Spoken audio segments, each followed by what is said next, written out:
My name is Eli Elmakas, and I'm going to tell you the story of Menachem and his brother Fred. While we are making this film in 2018, I'm 17 years old. I've been living in Sinsheim since I was 14, and I'm enrolled in the TSG Academy in Hoffenheim, one of the most prestigious in Germany. I study. I play football for the youth team of TSG Hoffenheim. I make friends. I play football.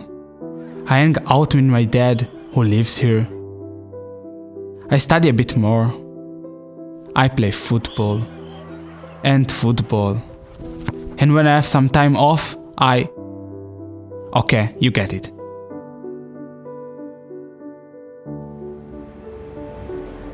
I also come from Israel. That's where I was born and spent my childhood. Growing up among a lot of Jews, that's normal for me. But once I came to Hoffenheim, I realized there aren't any Jews here. In school, I learned what happened to the Jews in Germany. And my teacher, Mr. Heitz, he took me around Hoffenheim and showed me where people like Manfred and Heitz Meyer and the 16 other Jews here all lived. He also told me what happened to the Jews of Hoffenheim. It was awful. Some people say it cannot really be understood. But it can be remembered. And if there is one word I can teach you in Hebrew, it's a word that has to do with the story. Zahor, remember.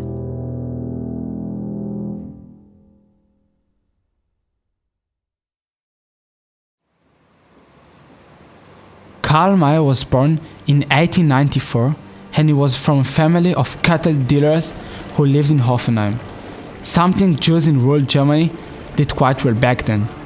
You see, Jews were very integrated into society in most of Germany, especially in smaller towns, or at least they thought they were.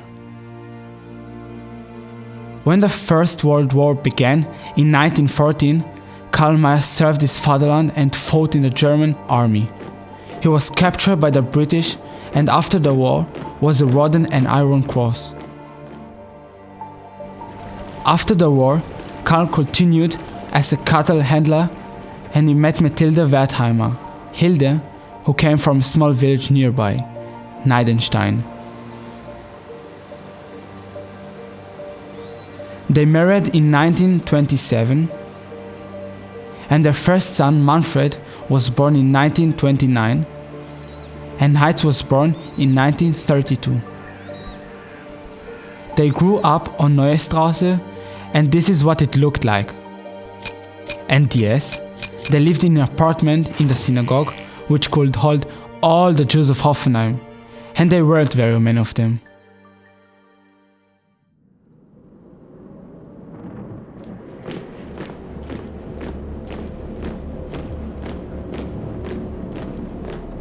Starting in 1933, after the Nazis came to power in Germany, things got much worse for the Jews here. Jews were spit on and beaten, they were excluded from social life, and they weren't allowed to work for the state. In 1937, the Mayers decided to send Manfred to the Jewish school in Heidelberg, because other boys in school were beating him up. Then came that night in November 1938, Reichspogromnacht, when members of the SA men who had been their neighbors, came into the synagogue and started destroying it. And when that wasn't enough, they broke into the Mayer's apartment and threw furniture, dishes, everything onto the pavement. Suddenly, the Mayers were homeless and they had to live with relatives. All over the German Reich, synagogues were burned. Thousands of Jewish men were taken to concentration camps. Karl Mayer and other Jewish men were taken away by the SA and deported to Dachau for several weeks. And he came back a very shaken man. By then, all the Jewish children were banned from the primary school in Hoffenheim. So Heinz and Manfred woke up every day before 5 o'clock, walked to the train station and took the train to Heidelberg.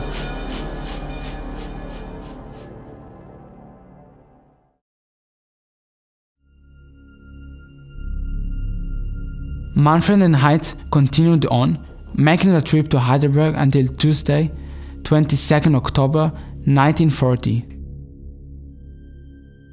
That was the day that all the Jews of the Baden and the Palatinate, all 6,551 of them, had to leave their homes within an hour. They were brought by trucks to Heidelberg, Mannheim, Karlsruhe, and Freiburg. And what did Karl Mayer, highly decorated soldier of World War I, do before being deported from his fatherland? He took his Iron Cross, threw it on the floor and yelled, "This is what I fought for during the war." These very first deportations from Germany went here, to Gurs, in Vichy, France. Gurs was not a concentration camp like Dachau. It was an internment camp that had been built for refugees from the Spanish Civil War. But it was still an awful place. Conditions were miserable. The Mayer family suffered a terrible winter. There was no school for the boys, they slept on concrete, and there was hardly anything to eat. The boys stayed in Gurs for 4 months, until in February 1941, their parents sent them to a French orphanage. Along with 48 other children, they came to Aspe, 100-kilometer away. Here, everything was taught in French. For a while, the boys could finally go to school again. The boys from Germany remained in Aspe until February 1943, when they were hidden in an orphanage in Toulouse. But soon after they arrived, Manfred, who was by then 14 years old, was taken by a group from the French Jewish underground. And Manfred will remain in hiding with other boys in France, leaving Heinz, 11 years old, alone.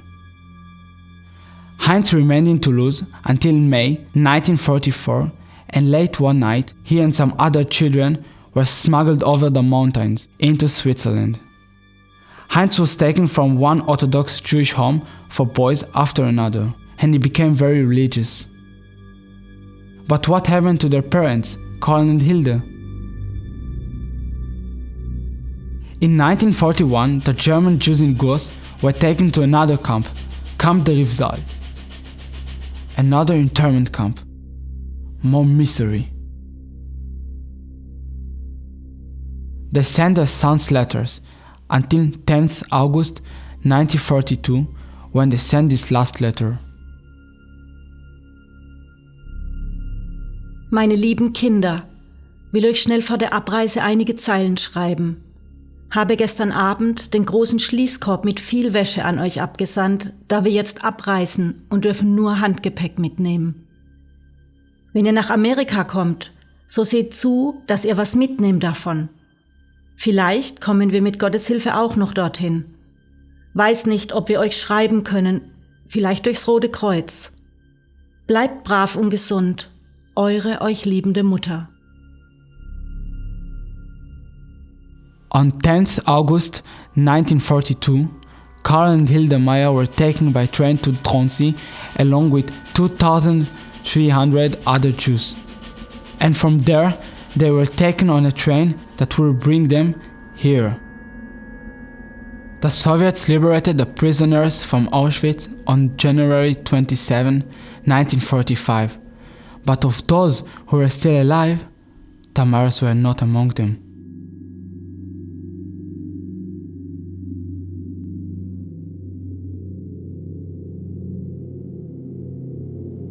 In 1946, Manfred had found Heinz in Engelberg in Switzerland.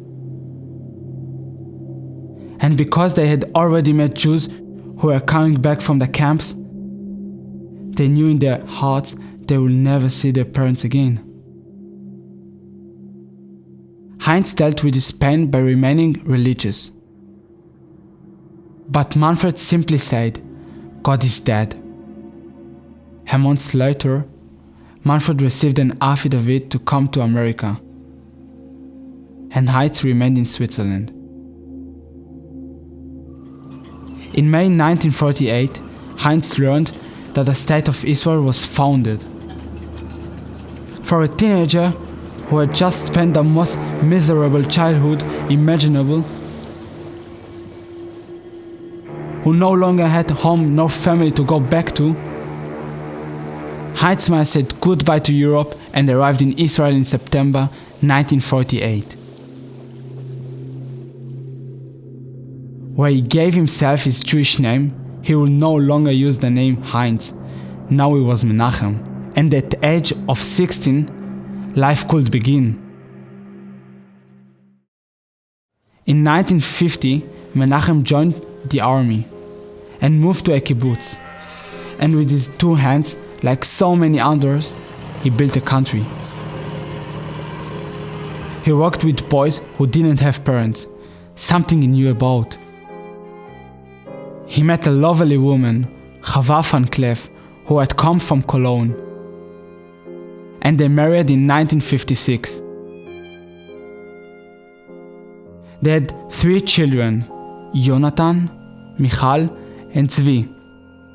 And now Menachem had something precious and priceless, a loud and happy family where children could be free to run around and yell and be happy, something he never had. But soon after he was married, Menachem knew he had something to do. He wanted to study. Even though he never graduated from primary or high school, Menachem passed the tests to go straight to a college, first in Haifa, then in Jerusalem at the Hebrew University, where he drew himself into the study of the natural sciences. In 1974, he received a master's degree, and at the age of 46, in 1978, Menachem changed his name one more time when he became Dr. Menachem Maya. Menachem worked for 2 years in France in education, and he published textbooks for the Israeli Education Ministry. The French government gave him an award. Finally, he represented his country at the UNESCO International Education Conference in Paris in 1995. And Manfred said that he wanted to erase all his memories of Germany. He even changed his family name from Maya to Reims. And Manfred became Fred. He joined the US Army and served during the Korean War. In the 1950s, he studied aeronautical engineering and worked for Rockwell, California.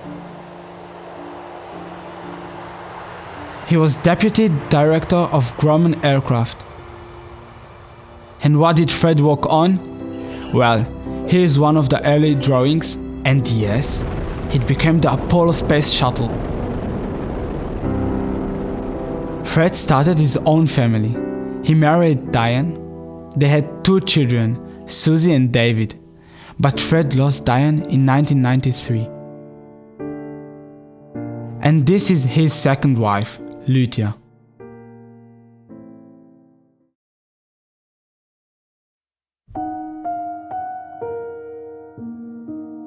Going back to Hoffenheim was not easy. Menachem came first back to Hoffenheim in 1974. And they came together in 1990, and in 1995 they published a book. And in 2009, they came back for the premiere of the film that was made about them. Being there meant so much to them. It meant just as much to the young people here. I think that's why when they renovated the old train station Menachem and Fred were deported from, students of my Albert Schweitzer school took 2 stones and created a monument for those deported to Goose. And Menachem and Fred came to dedicate it. When Menachem and Fred spoke about walking through the woods to visit their grandmother in Neidenstein, my soccer colleagues from youth team of TSG Hoffenheim heard about this too. And they created the Menachem and Fred hiking trail. Menachem's wife, Chava, passed away in November 2009, and Fred Rames passed away in 2013 at the age of 84. But Menachem is still very much with us. After all, he has a lot of grandchildren and great-grandchildren to be with. And Menachem also has a precious friend. Her name is Nili. And as for me, Ilan Makais, who is telling you this story, I first learned about Menachem from my teacher, Michel Heitz. And I saw the documentary film about Menachem and Fred. And that is when it hit me. I am the only Jew who lives around here now, except for my dad, of course. And I feel just I have to carry a little bit of Menachem and Fred with me. This really is the definition, after all, of Zahor. Remember. And sometimes, when I am home in Israel, I go to see one of the Jewish boys from Hoffenheim.